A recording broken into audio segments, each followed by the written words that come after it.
সরকারি উচ্চ বিদ্যালয় নির্বাচনী পরীক্ষা 2025 শ্রেণী দশমে যে পরিসংখ্যানে এটা আসছিল। বলছে যে একটি বিদ্যালয়ের দশম শ্রেণীর 50 জন শিক্ষার্থীর বাংলা বিষয়ে প্রাপ্ত নম্বর, তার মানে এখানে কিন্তু তোমার উপাত্ত যেগুলো দেওয়া আছে এখানে আছে 50 জনের। আর এই উপাত্তের প্রত্যেকটা সংখ্যাকে এক একটা করে চলক বলা হয়। কি বলা হয়? চলক। তার মানে 75 একটা চলক, 61 একটা চলক, 56 একটা চলক। আবার যদি বলে ক নাম্বারে যদি বলতো যে এই যে উপাত্তের এই চলকগুলা কোন ধরনের, তখন এটাকে বলা লাগতো যেটা হচ্ছে অবিন্যস্ত উপাত্ত এবং তোমার বিচ্ছিন্ন চলক। কি চলক? বিচ্ছিন্ন। মানে যদি ক নাম্বারে আসতো এরকম যে এই যে এখানে যে সংখ্যাগুলো দেওয়া আছে এই সংখ্যাগুলোর বৈশিষ্ট্য কি, তাহলে প্রথমে বলা লাগতো যে অবিন্যস্ত উপাত্ত। কি বলা লাগতো? অবিন্যস্ত উপাত্ত। যে অবিন্যস্ত উপাত্ত কেন? কারণ এগুলো কিন্তু সাজানো নাই, এলোমেলো দেওয়া আছে। যে 75-এর পরে 61, 61-র পরে 56, 56-এর পরে 68 এলোমেলো আছে, এই জন্য এটার নাম অবিন্যস্ত উপাত্ত। এরপরে দেখো যে এইখানে এগুলো সবগুলাই কি পূর্ণ সংখ্যা, আর পূর্ণ সংখ্যা হলে তাকে কি চলক বলে? বিচ্ছিন্ন চলক। তার মানে অবিন্যস্ত উপাত্ত কিন্তু বিচ্ছিন্ন চলক, বিচ্ছিন্ন চলক। আর যদি এখানে আসতো 75.61, এই যে যখন পয়েন্ট আসতো তখন এটা হয়তো অবিন্যস্ত উপাত্ত কিন্তু অবিচ্ছিন্ন চলক। কথা কি বোঝা গিয়েছে? তাহলে এবার আসো আমরা ক নাম্বারে। তাহলে ক নাম্বারে আগে একটা আমরা সাইড নোট দিয়ে দেবো, দিয়ে এখানে অথবা গিভেন ডাটা। তারপরে এখানে দেওয়াই আছে যে এল ইকুয়াল কত? 50, F1 ইকুয়াল কত? 7, F2 ইকুয়াল 3, আর এইচ ইকুয়াল 10 হলে পুচুরক নির্ণয় করো। পুচুরক, পুচুরকের ইংলিশ মুড, একে এম দ্বারা প্রকাশ করা হয়। তাহলে আমরা লিখবো যে আমরা জানি বা জানি পুচুরক M equal L plus F1 divided F1 plus F2 গুণন এইচ।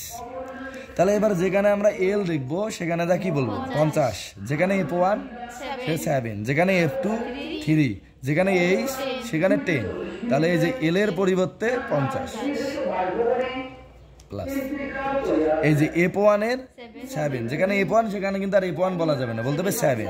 তার মানে এই যে 7 এর পরে ভাগ আছে, এই যে ভাগ দিলাম। এরপরে আবার F1, তাহলে 7, এই যে প্লাস আছে প্লাস। এবারে F2 3, তারপরে কি দেওয়া আছে? গুণ, আর এইচের জায়গা 10 অথবা 10। এরপরে আমরা কি করবো? যে 50 যা আছে তাই, তারপরে প্লাস প্লাস। এটা আমরা চাইলে পুরোটাকে একবারে ক্যালকুলেটারে চাপতে পারি, অথবা তুমি চাইলে ভাঙ্গি ভাঙ্গিও করতে পারো। তো তুমি কোনটা করবে? একবারে চাপবে নাকি ভাঙ্গি? তাহলে যে 7 যা আছে তাই, 7 আর 3 যদি যোগ করি তাহলে কত হবে? 10, তার সাথে গুণ কত? 10। এখন দেখো তো এইটা একটা কি ভগ্নাংশ, তাহলে এটাকেও কি করলাম? ভগ্নাংশ করলাম। ওই যে নিচে কিছু নেই মানে এক আছে। এবার দুইটা ভগ্নাংশ কি আকারে? তাহলে কি করা লাগবে? দুটা ভগ্নাংশ গুণ আকারে থাকলে উপরে উপরে গুণ, নিচে নিচে গুণ। তাহলে দেখো এই 10 কোথায়? উপরে। এই 10 কোথায়? নিচে। তাহলে এই 10 এই 10, তাহলে এখানে কি থাকে? 7, আর এখানে কি থাকে? তাহলে 50 আর 7 যোগ করলে 57। আর যদি তুমি কও যে আমি আরো ভাঙবো, তাহলে 57। এটা হচ্ছে প্রায়। তাহলে এবার দেখো যে খ নাম্বার বলছে যে 6 শ্রেণী ব্যবধানে উপাত্ত সমূহের গণসংখ্যা সারণী তৈরি করো। এই যে গণসংখ্যা সারণী, এটা তোমার অনেকভাবে আসতে পারে। গণসংখ্যা সারণীর পরিবর্তে আবার বলে দিতে পারে যে গণসংখ্যা নিবেশন সারণী। কি বলতে পারে? গণসংখ্যা নিবেশন সারণী, তাও কিন্তু একই কথা। আবার বলতে পারে যে নিবেশন সারণী তৈরি করো, তাও ওই সেম কথা। এটা হচ্ছে প্রশ্নের একটু প্যাস। কথা কি বোঝা গিয়েছে? তাহলে এই যে গণসংখ্যা সারণী অথবা গণসংখ্যা নিবেশন সারণী অথবা নিবেশন সারণী যদি বলে, তাহলে ঘর সংখ্যা মানে এটার জন্য 3 দফা ফলো করতে হবে। কয় দফা? 3 দফা। প্রথমে পরিসর বের করতে হবে। কি বের করতে হবে? পরিসর আগে বের করতে হবে। 2 নম্বর কথা, এরপরে শ্রেণী সংখ্যা বের করতে হবে। শ্রেণী সংখ্যা, অথবা এটার আরেকটা নাম আছে, এটাকে বলা হয় ঘর সংখ্যা। আর এরপরে 3 নম্বরে যা ছক তৈরি করতে হবে। কি তৈরি করতে হবে? ছক। তার মানে এটার জন্য কয় দফা? 3 দফা। তাহলে আসো আমরা প্রথমে কি বের করব? পরিসর। তাহলে এবার প্রশ্ন যে পরিসর বের করার জন্য কি লাগে?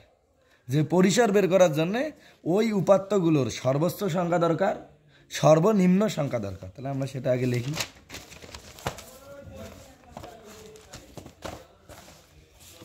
তাহলে যেটা হচ্ছে খ নাম্বার। তাহলে আমরা লিখবো যে দেওয়া আছে,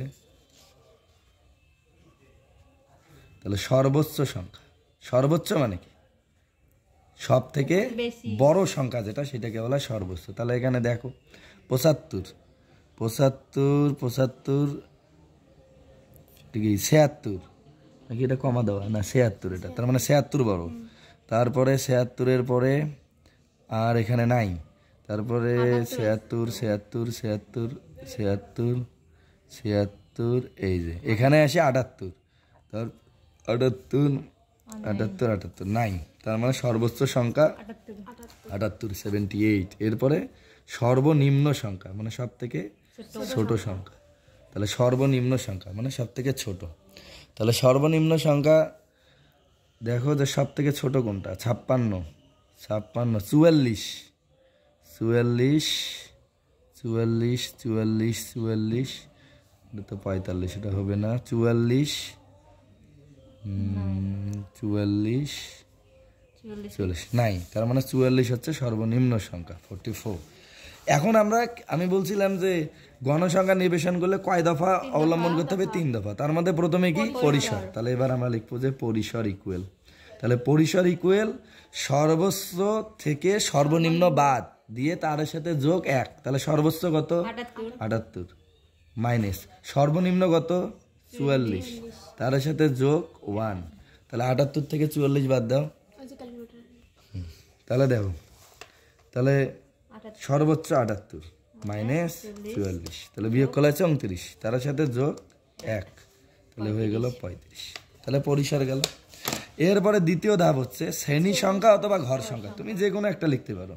তা আমরা যদি শ্রেণী সংখ্যা যদি লিখি, তাহলে শ্রেণী সংখ্যা ইকুয়াল পরিসর ভাগ শ্রেণী ব্যবধান, পরিসর ভাগ কি শ্রেণী ব্যবধান। তাহলে পরিসর কত বের হয়েছে 35, তার মানে যেখানে আমরা পরিসর দেখবো সেখানে দা কি বলবো 35, তাহলে এই যে 35। আর শ্রেণী ব্যবধান প্রশ্নের মধ্যে দিয়ে দিচ্ছে 6 বা 6, তাহলে এই যে 35 ভাগ 6, 35 ভাগ 6 5.83। এখন এটা কিন্তু একটা অবিচ্ছিন্ন চলক, এই যে দশমিক আসছে, কিন্তু ঘর কি কখনো অবিচ্ছিন্ন হতে পারে? ঘর কি ভগ্নাংশ হয়? যেমন মানুষজন, এটা কখনোই ভগ্নাংশ হয় না। মানুষ একটা হতে পারে, 2টা হতে পারে, 4টে হতে পারে, 10টা হতে পারে, কিন্তু কোনোদিন 1.5টা মানুষ হয় না। তার মানে ঘরও কোনোদিন 1.5টা হতে পারে না। তাহলে এই 5.83 এর পরের পূর্ণ সংখ্যা কত 6 অথবা 6, এই জন্য আমরা 6 নেব। কথা কি বোঝা গিয়েছে? এরপরে তৃতীয় নাম্বার ধাপ যে ছক তৈরি করতে হবে। তাহলে আমরা ছকের জন্য পাইতাল ঘর কতটা হবে সেটা বুঝে ফেলছি যে 6টা, আর নাম লেখার জন্য 1টা, তার মানে 7টা। তাহলে 7টা আমরা ঘর দিয়ে দিই, এই যে 1 2 3 4 5 6 7। আর এইদিকে লম্বা ঘর হবে 3টা। এই গণসংখ্যা নিবেশন সারণী বললে ঘর সংখ্যা কয়টা হবে 3টা। প্রথম ঘর, এই দ্বিতীয় ঘর, আর হচ্ছে তৃতীয় ঘর। তাহলে এই যে প্রথম যে ঘর, এই ঘরের নাম হবে শ্রেণী ব্যক্তি। ঘরের নাম আমরা কি দেব? শ্রেণী ব্যক্তি। দ্বিতীয় ঘরের নাম না টেলি, আর তৃতীয় ঘরের নাম হবে গণসংখ্যা। এবার এই শ্রেণী ব্যক্তির ঘরে যখন আমরা মান বসাবো, তা আমাদের সর্বনিম্ন যে মানটা থাকবে তার থেকে 1 কম ধরে বসাবো। তাহলে সর্বনিম্ন মান কত 44, তাহলে 44-এর থেকে 1 কম করলে 43, এই যে 43 থেকে 6 ঘর হিসাব করবো। তাহলে 43 44 45 46 47 48, 43 থেকে 48, তাহলে 48-এর পরে কত 49। এখন 49 থেকে 6 ঘর, তাহলে 49 50 51 52 53 54, তাহলে যে আমরা দেবো 54-54-এর পরে 55, তাহলে 55 থেকে আবার 6 ঘর হিসাব করো, তাহলে 55 56 57 58 59 60, তাহলে 60-এর পরে 61, তাহলে 61 থেকে আবার 6 ঘর হিসাব করো, তাহলে 61 62 63 64 65 66, তারপরে কত 67, তাহলে 67 থেকে 6 67 68 69 70 71 72, এরপরে 73, তাহলে 73-এর থেকে 6 হিসাব করো, তাহলে 73 74 75 76 77 78। কথা কি বোঝা গিয়েছে? এরপরে আমরা এই যে টেলিগুলো বসানোর সময় একটু সতর্ক থাকতে হবে। মানে আমরা কি করব, এখানে একটা করে সংখ্যা ধরবো আর ওইখানে যা বসাবো হিসাব করে, আর এখানে বৃত্ত দিয়ে ভরাট করব। তার মানে দেখো প্রথমে কি আছে 75, তাহলে 75 কার মধ্যে আছে? এই যে শেষ ঘরে, তাহলে একটা টান। 75-এর পরে কি আছে? 61, এই যে 61, তাহলে 61 কার ঘরে আছে? এই যে 61 এখানে দেওয়াই আছে, তার মানে একটা টান। 61-র পরে কত? 56, তাহলে 56 কার ঘরে আছে? এই যে 55, তার মানে এখানেই 56 আছে, একটা টান। 56-র পরে 68, তাহলে যে 67, তার মানে এখানেই আছে 68। এরপরে আছে 62, তাহলে 62 কার ঘরে আছে? হ্যাঁ, এই যে এই ঘরে, কারণ এখানে 61 থেকে 66, তার মানে 61 আছে, 62 আছে, তাহলে এখানে আমরা আরেকটা টান 62। 62-র পরে আবার 62, তার মানে সেই ঘরে আরেকটা। 62-র পরে 60, তাহলে 60 কি এই ঘরে আছে? যে 60, এখানে তো 61 থেকে শুরু, তার মানে 60 এই ঘরে, এখানে একটা টান। তারপরে 60-এর পরে কি আছে? 44, তাহলে এই যে 43, 44। তারপরে 60, তাহলে আবার এই ঘরে। তারপরে আবার 76, তাহলে 76 কোন ঘরে হবে? এই যে এই ঘরে।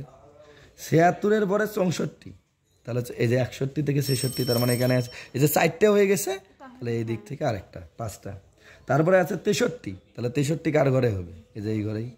63-র পরে 68, এই যে 67 থেকে 72, তার মানে এখানেই তো 68 আছে। এরপরে 77, এই ঘরে, তাই না? তারপরে 56 কোন ঘরে হবে বলো? এই যে 55, এখানে 56। তারপরে 64 কার ঘরে হবে? এই যে এইখানে। 64-র পরে 63 কার ঘরে হবে? এখানেই। তারপরে 57, এই যে এখানেই হবে 57। 57-র পরে 58, সেম ঘর। 58-র পরে 67, তাহলে এই ঘরে। এরপরে 50, এই যে 49, 50, এখানে তো 48 পর্যন্ত। এরপরে আছে 45, তাহলে কার ঘরে হবে? এই ঘরে। 45-এর পরে 77, কার ঘরে হবে? এই যে 72 পর্যন্ত আছে, তার মানে এখানে হবে 77। 77-এর পরে 60, এই ঘরে। 60-এর পরে 77, তার মানে এইখানে। তারপরে 71, এই ঘরেই। এরপরে 56, এই ঘরে। তারপরে 45, এই যে এই ঘরে। তারপরে 50, এই যে 49, 50। তারপরে 61, এই ঘরে। 60, এই ঘরে। তারপরে 54, বলো কোন ঘরে হবে 54?